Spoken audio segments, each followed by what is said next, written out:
Ladies and gentlemen, welcome to Should We Start Here podcast. I'm your host, Frank Gill. This is episode 2.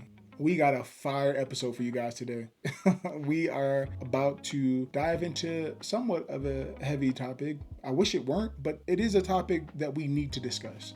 And that topic is the 2024 presidential election here in America and the current temperature that exists today between Democrats and Republicans. Before we dive straight into the conversation regarding politics, I can't go any further without saying rest in peace to Sonia Massey. My heart goes out to her family, to her mom, to her son. I can't imagine losing my mother in that way. For that woman to call 911 with the expectation and the hope of being protected and served because she was fearful that somebody was around her house. She heard noises around her home. And for her to die sort of execution style in her own home is crazy to me. And this idea that some of you believe that race played no role in whether or not this woman would have lived or died is just absolutely crazy. You would never hear about a situation like this. You would never hear about a situation like this in Naperville.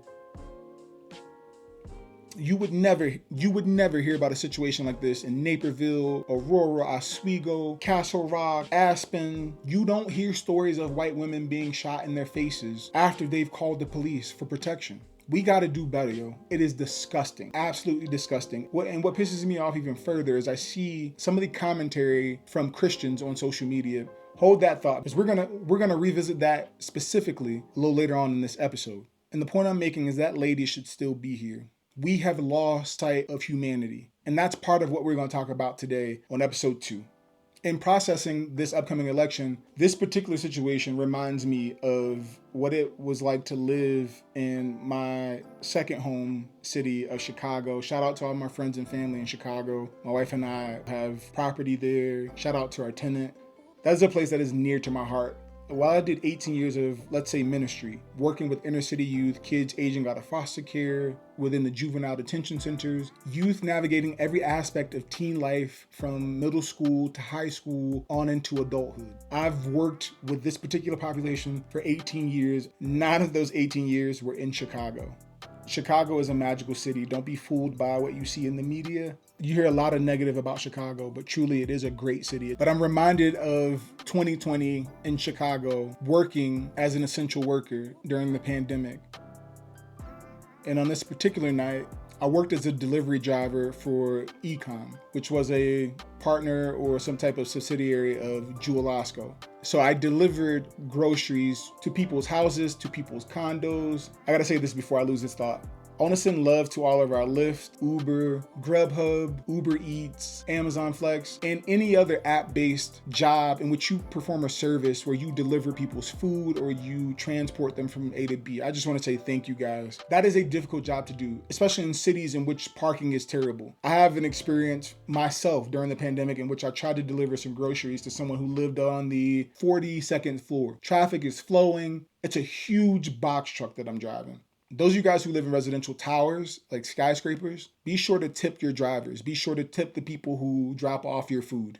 A lot of us have had to pay for parking to bring you your food, only to be met with disrespectful attitudes and condescending tones. And then we look at the app when we get in the car after paying for the parking to notice that you didn't tip. Guys, if you can't or don't want to go out and order your food, that's okay. There are people who do this for a living, or they do this in addition to other jobs. So they are hustling, they are grinding. Well, I already paid. I paid through the app and that's all I owe them. That's how you feel. Maybe you've never worked in the service industry or had these types of experiences that some of these folks do. Sometimes the delivery only pays the driver $2, $3, $4, $5, even if it paid $10, $15, $20. Imagine driving to deliver somebody's food. The fee that you're supposed to collect is whatever. You run inside, sign in, check in with security, take the elevator all the way up, drop their food off, only to find out that you got an $85 ticket waiting on your windshield. And I know what some of y'all are saying, but yeah, you should have paid. And that's part of what we're going to talk about today. There's no room for nuance in anything anymore. You are either this team or that team. And if you disagree, then you are of no importance. I think that is the laziest and one of the trashiest ways to go about something. I remember leaving the house. This is during the pandemic. Anxiety, already crazy. I don't want to go out. I don't want to go to work. I don't feel good. I'll pull up the Jewel, check in, get my equipment, charge my work phones. I grab the keys to my truck. I make sure that all my orders are correct for my deliveries. In this particular season, my wife and I are paying mortgage and rent because the pandemic has just done some crazy, funky things. And so it was a wild time for everybody, you know? So it's about 7:30 at night. The sun is set. I'm driving through the city of Chicago. I've made deliveries downtown. I'm on the south side. I just left Cicero. Now I'm heading to the west side. Now, mind you, while I'm driving, there are roads shut down. There are crowds everywhere. Before I left, we were having a conversation, and I remember one of the supervisors saying, like, you guys be safe out there. We're going to probably wrap up early tonight because we don't know what's going to happen. Instead of getting off at 9:45, or 10, we'll get off at like 8:30 or 8:45. I'm like, all right, bet. So I'm going through Humboldt Park, which is where I used to live. Shout out everybody in Humboldt Park. And I'm heading south from Humboldt Park towards Garfield Park. There's stuff popping off in the park itself, meaning people are outside, people got signs, people are honking their horns, protests. This is at the height of George Floyd's murder. For anybody confused, there's video. Argue with your mammy. Tensions are high, energy is crazy. You just hear bangs happening all over the city. And I'm like, all right, it's 7:30, 7:45. All right, I got like 3 or 4 more deliveries. They're all within the same vicinity. I'm cruising through Garfield on Pulaski, about to cross over Madison. And then all of a sudden, the bangs just get louder and louder. I hear people hitting the truck. So now as I'm driving further and further south, crowd's starting to get thicker and thicker. I see a Family Dollar. I see a bunch of people running out of the Family Dollar carrying stuff. Before I know it, boom, some type of flash bang grenade goes off in the street. And when I tell you there are people are everywhere, sliding across the hood of the truck, trying to open the door, shaking the cab. Tensions in this country are at an all-time high. Whether you believe the elections were rigged, whether you believe this person cheated, that person cheated. I am nor Democrat nor Republican. I'm an independent, former Democrat. I feel compelled to say this because I feel like legacy media and every other type of force is driving us to the brink of an actual civil war. And for whatever reason, many of us smell the smoke, but we don't give a flying about the fire. And how can that be? How can we just not care? We have lost sense of humanity. We do not care about bodies. We do not care about people being murdered. We do not care about human life whatsoever. This country as a whole is sick. Many of you guys do not value human life. I literally see you on social media justifying murder and genocide, terrorist activities. What part of that is remotely even close to the kingdom? You champion these idiots who sign bombs knowing good and well that that bomb is not going to kill just its target, that it's going to rip the heads and arms off of men, women, and children. And then you have the audacity to show up at church. Trifling, disgusting. I want nothing to do with you types of... I am a believer. I'm a Christian, not perfect by any means. However, I value human life. No matter faith, ethnicity, country of origin, political affiliation, I do not care. But you guys have gotten completely comfortable with murder. People being murdered in their own homes. She shouldn't have picked up the water. He shouldn't have stole the pack of gum. It's like you're not even human. You're some type of subhuman creature that is not connected to any feelings or emotions. As I wrap up, I just want to say this. Everybody can't win this upcoming election. According to Politico, the poll numbers indicate that Kamala Harris is currently sitting at 46%, while Donald Trump is sitting at 49%. These are newer numbers. Whoever you want to vote for, you still have plenty of time. And this message is to the far left and far right. You two sides are the ones that are arrogant, instigating, egotistical, sometimes psychopathic in your agendas. A lot of you are on social media talking about a revolution. You never fought a day in your life. You ain't never fought a parking ticket. It's not you. You not about that life. Can we please lower the temperature? Because at some point, words turn into fists and then fists turn into bullets. And I don't believe that legacy media is doing a good job of telling the full story.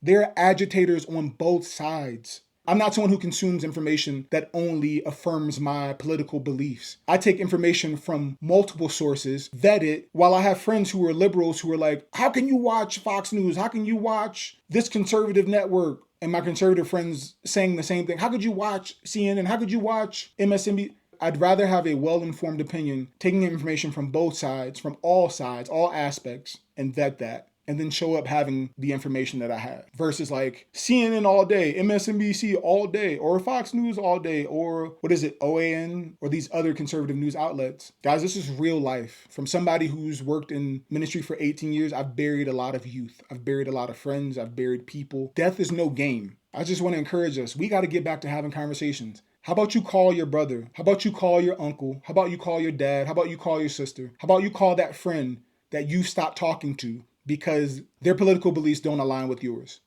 Many of us, no, because I'm not doing that. Many of you have thrown away perfectly great relationships because people don't agree with you. It hurts your feelings that much that somebody doesn't agree with you, that you can't even be in the vicinity, that someone's political beliefs would destroy lifelong relationships. What is wrong with us? Listen, that situation was scary, to be on the job and to be caught in the middle of looting and protesting. And I've been to many protests. I've been to many rallies. I've never participated in any destruction of property or anything like that. Guys, let me tell you something. These are just some of the facts. During that particular protest, and I get it, some of us, we were pissed off. I was angry about George Floyd and so many others who've lost their lives. But guys, here's just some of the information. From that particular event, from May 28th, 2020 to August 10th, 2020, 15 deaths. There were about 1,100 arrests. I'm talking everything ranging from shootings to building damages. Guess how much that property damage totaled to? They believe it totaled to about $66 million. And I know some of y'all don't want to hear this, but I don't care. Some of y'all are destroying your own communities. You're destroying grandma's house, nana's house, generations of immigrants, your uncle, my cousin. You're destroying the things that people worked for. Guys, I know a lot of y'all gonna be like, Frank, shut up. But the people telling me shut up are the same people that show up to nothing. You are gangsters nowhere except for behind your phone and your laptops. You ain't shooting nobody. You ain't slapping nobody. So stop talking about a revolution. When real revolutions take place, thousands of people die. So cut it out. Lower the temperature. Get back to having conversation. Everybody can't win. We got to start having discussions right now in real time about what we're going to do and how we're going to respond if your party does not win. Do me a favor, America. Can we stack hands on not killing each other? I'm not tolerating anybody coming down the street, threatening my family, doing none of that. I will do anything to protect my family. It's getting crazier and crazier out here. I'm never justifying murder or the harm of a politician. This kid or this young adult that just laid across this roof and tried to take Donald Trump's head off. Guys, it's all fun and games until you realize just how close we were to an actual civil war. I have family all across this country. Though I can't protect everybody, I'm grateful that from the men to the women, most of my family has a conceal and carry license. The rhetoric is fun and jokes and games and hee-hee-ha-has until somebody gets killed. This can't be left to you guys. More level head, more moderate Republicans, more moderate Democrats, independents. Let's try to calm this down because this is getting crazy. It's getting out of hand. Those of y'all who are like, well, Frank, I participated in the protest and it wasn't. You've never been outside working in the middle of the storm. Now, mind you, what if I was absolutely terrified and I had my gun on me that day? Or those people who kept grabbing the doors or shaking the truck. Out of panic, out of anxiety, out of my PTSD, what if I would have... I'm not trying to be put in this position. I know a lot is riding on 2024, but mind y'all's behavior. Don't come up in nobody's house. We work hard for our property. Man, y'all get to acting crazy in my neighborhood, assaulting people, burning shit up. I'm not popping my head outside to ask questions. Stay out my yard, stay away from my house, stay away from my family, all of that. Y'all have lost y'all's absolute mind. We got to do better, America. Thanks for listening.